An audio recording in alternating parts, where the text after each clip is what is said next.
Alright, so what is up, fellow YouTubers? My name's Mike, this is the MDH Automotive channel, and today we're cruising along in my 50 Ford. Really nice day out. Central Valley's been beautiful weather lately. It's been like mid-80s, and it's supposed to last at least for another 7 to 10 days. So, great day to get a vehicle out. I thought this would be a good opportunity for us to go out, take a little drive, and I want to talk about a couple of things that I've had comments on, questions on, and things like that. On a regular basis, I get asked, what is it I do for a living? And I've even had some younger people who have said that they want to be where I am somewhere in their future, which is, I'm humbled. I mean, I'm honored for people to say that, so I appreciate those comments. But what I do for a living is really nothing. I retired a little over a year ago, but I was working for a local county, and I spent 17 years there.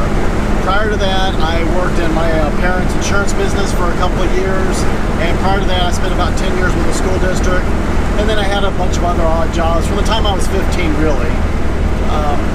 The place where I worked when I was working for the county, I was in public safety, so I had the ability to retire at 50 years old anyway. So that was my plan, is that I was going to retire at 50. I was fortunate enough to be able to retire just prior to my 48th birthday, and really, this is the way it happened. From the very beginning, I was putting money back in a deferred comp, and anybody who's out there, if you're in your, like, starting out in your career, your 20s, 30s, or whatever, as early as you possibly can, start putting money away in like a 401k or deferred comp. It will help you in the long run. That's what I'm living off right now. And luckily, I don't need a lot of income because everything's paid for. The cars are paid for, the house is paid for. So I don't need to bring in a ton of money to survive every month. I don't have a ton of bills. Between me and my wife, we do just fine. So that helps out. But the key is having everything paid for. And the way that I got that paid for is my dad was actually involved in an accident about 6 years ago. It was actually 6 years ago this month. And it wasn't his fault. It ultimately led to his premature passing and a settlement. And with that settlement, I, being the only child, got that money. And so I was able to pay off the house and buy the cars and things like that. So that's really why I'm in this position I'm in right now. Now, I do have some investments and things like that, but really my income monthly is very modest. So that's really the reason I'm in the position I'm in right now. Given the choice, I'd much rather have my father back and still be working. But I know that my father would want me to enjoy life and make the best life I can for myself and my son, and well, both my sons and my stepdaughter and everything like that. So that's what I plan to do. I plan to honor him by doing that. So another question that I get is, why am I so into cars? I mean, how did I get the passion for it? How did I get the desire for it? And you know, really, I mean, my dad was obviously into vehicles. My stepdad a little bit. Certainly growing up through high school, friends, stuff like that. But I was never really heavily into cars. It was never a big deal for me. I mean, I liked cars. I thought they were cool. And I had my truck, which, you know, my dad gave me my truck. And so that kind of tells you they're the whole tie-in and everything like that. So, but I wasn't like I am now. I wasn't super passionate about it. I hadn't grasped onto the hobby that heavily. So it was really about probably 8 or 9 years ago, and my stepfather had passed away, and we had this big shop out there, which is now the workshop.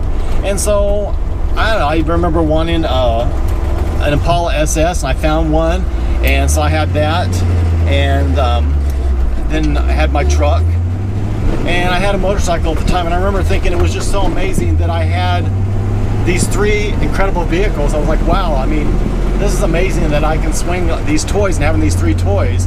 And it just kind of snowballed from there. I bought another vehicle. I bought my Plymouth, and I bought the Corvette, and it just kind of snowballed from there. And truthfully, I mean, when I was over there, I had about 8 or 10 cars at the time. Now, I never thought it would snowball to the point of where it's at now. I'm now at 20 cars, and I didn't expect that. That was a surprise to me. But truthfully, if I had the financial means and I had the space, I'll be very honest with you, I would be another Jay Leno. I would just keep buying and collecting and storing them away and doing things to them, and I would never sell them. there are a lot of vehicles that I have had that I wish I still had, and I wish I could have back. So I would have more, I really would.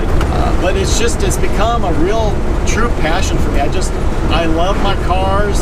I love tinkering with them. I love driving them. I love dusting them off. I love finding little projects to do with them, and I love getting more.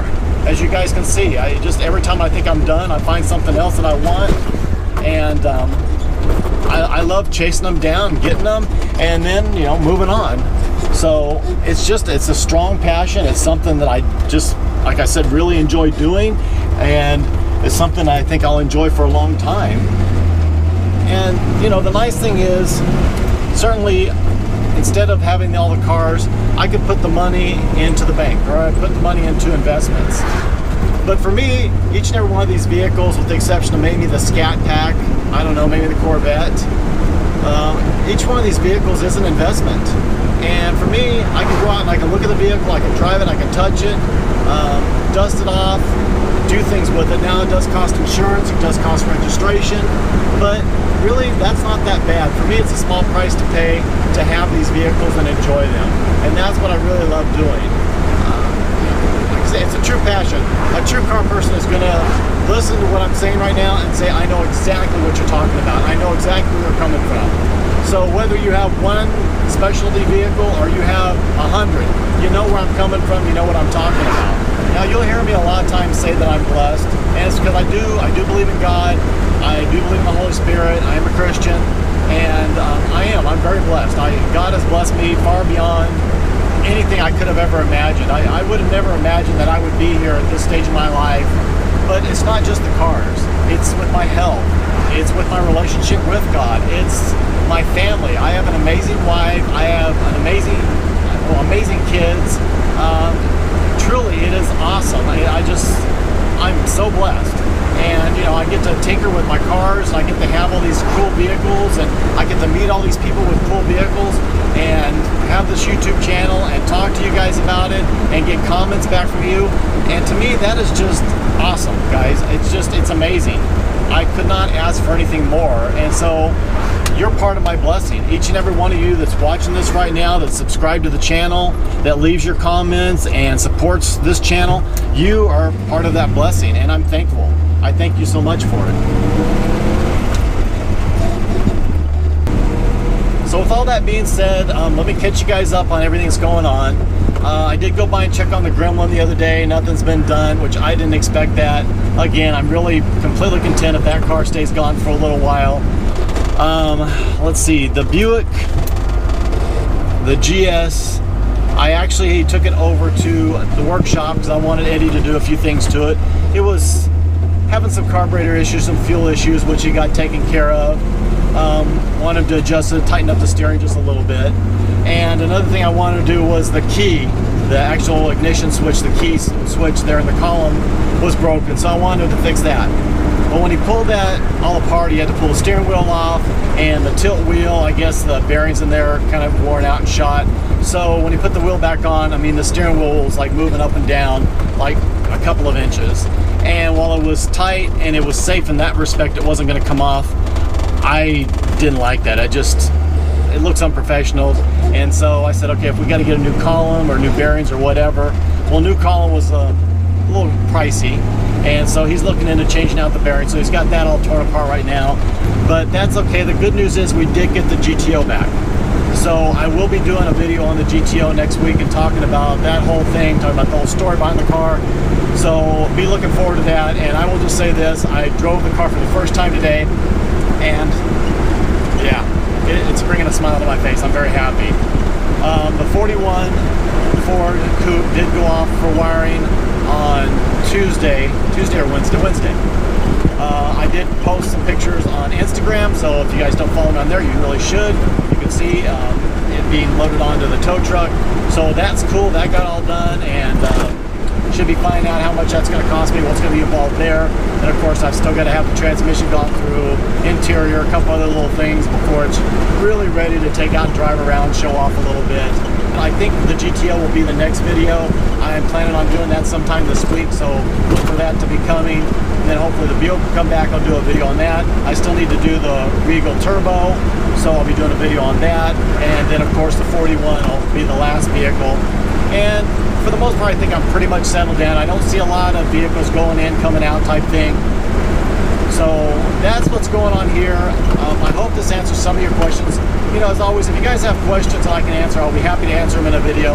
You're more than welcome to leave me a comment or hit me up on Instagram or what have you. But I like doing stuff like this every now and then, just kind of break it up. It's nice to get out and drive around, answer a few questions. So with that, I think I'm going to call this video good. If you like it, definitely give me a thumbs up. I would greatly appreciate it. If you're just stumbling across this video for the first time, definitely subscribe to this channel. Lots of automotive content. Certainly Instagram, PO Box will be in the description below. And with that, God bless, take care, have an absolutely amazing day.